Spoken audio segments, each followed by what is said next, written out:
এখন পর্যন্ত মানুষকে এতটুকুই চিনলাম, জানোয়ার বললে রেগে যায় কিন্তু বাঘের বাচ্চা বললে খুশি হয়ে যায়, অথচ দুটোই পশু। তিন ধরনের মানুষ খুব বেশি অহংকারী হয়: এক, বেশি শিক্ষিত হলে; দুই, বেশি সুন্দর হলে; তিন, হঠাৎ বড়লোক হলে। একটা কথা কি জানেন তো, যত নামি দামি রেস্টুরেন্টের খাবারই হোক না কেন, মায়ের হাতের রান্নার কাছে সব কিছু হার মেনে যায়। জীবনে সুখী হবার তিনটি মন্ত্র: এক, যার সাথে আপনার মনের মিল নেই তার সাথে সম্পর্ক রাখবেন না; দুই, যেখানে আপনার কদর নেই সেখানে যাবেন না; তিন, যে আপনাকে বোঝে না তাকে কখনো বোঝাতে যাবেন না। কেউ যদি আপনাকে সন্দেহ করে, এতে মনে দুঃখ পাবেন না, কারণ সবাই হীরা বা সোনাকেই সন্দেহ করে, সেটা আসল কি নকল কিনা। কিন্তু লোহাকে কেউ সন্দেহ করে না। ব্লেড খুবই ধারালো কিন্তু গাছ কাটা যায় না। কুড়াল খুবই শক্তিশালী কিন্তু সেটা দিয়ে চুল কাটা যায় না। তেমনি প্রত্যেক বস্তুই নিজের কর্মক্ষেত্রে খুবই গুরুত্বপূর্ণ। প্রত্যেকটা মানুষেরই রয়েছে অতুলনীয় প্রতিভা।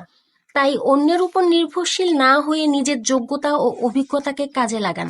পশু পাখিও একে অপরকে বোঝে, কিন্তু মানুষ, সে তো সবসময় অন্যকে নিচু করার সুযোগ খোঁজে।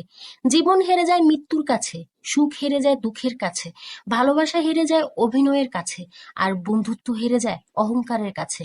রূপ, যৌবন, অর্থ এসব আপনাকে সাময়িক পরিচিতি দেবে মাত্র। সময়ের সাথে সাথে সবাই আপনাকে ছেড়ে চলে যাবে, কিন্তু আপনার ব্যবহার হলো চিরস্থায়ী পরিচয়, যা আপনার মৃত্যুর আগ পর্যন্ত থেকে যাবে। জীবনে যাকে খুব ভালো বন্ধু ভাববেন সেই প্রতারণা করবে, যাকে নিজের চেয়ে বেশি ভালোবাসবেন সেই আপনাকে অবহেলা করবে, আর যাকে সবচাইতে বেশি বিশ্বাস করবেন সেই মানুষটাই একদিন আপনার বিশ্বাস ভেঙে দেবে। পরের উপকার করেন ভালো কথা, কিন্তু নিজেকে পথে বসিয়ে নয়। আপনি যতই ভালো হন না কেন, যতই অন্যের জন্য নিজেকে বিলিয়ে দেন না কেন, কিছু মানুষের কাছে আপনি কখনোই ভালো হতে পারবেন না।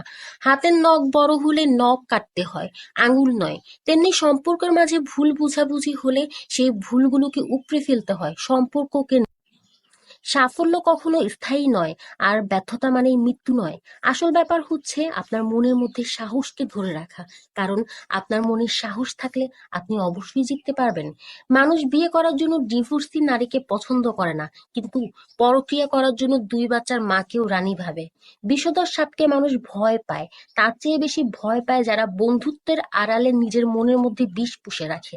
আপনি যদি কাউকে জল আনতে দেন, সে সবার আগে নিজে জল পান করবে, তারপরেই আপনার জন্য জল আনবে।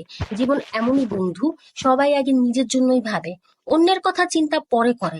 হঠাৎ করেই আপনি যদি দেখেন কারো কাছে গুরুত্বহীন হয়ে গেছেন, যার কাছে একটা সময় আপনি খুবই গুরুত্বপূর্ণ ছিলেন, তাহলে বুঝে নেবেন আপনি এতদিন ভুল ধারণার মধ্যেই ছিলেন। আপনি আসলে কখনোই তার কাছে গুরুত্বপূর্ণ ছিলেন না। বিশ্বাস থাকুক তোমার চোখে, ভরসা থাকুক আমার কাছে। সবাইকে ধন্যবাদ।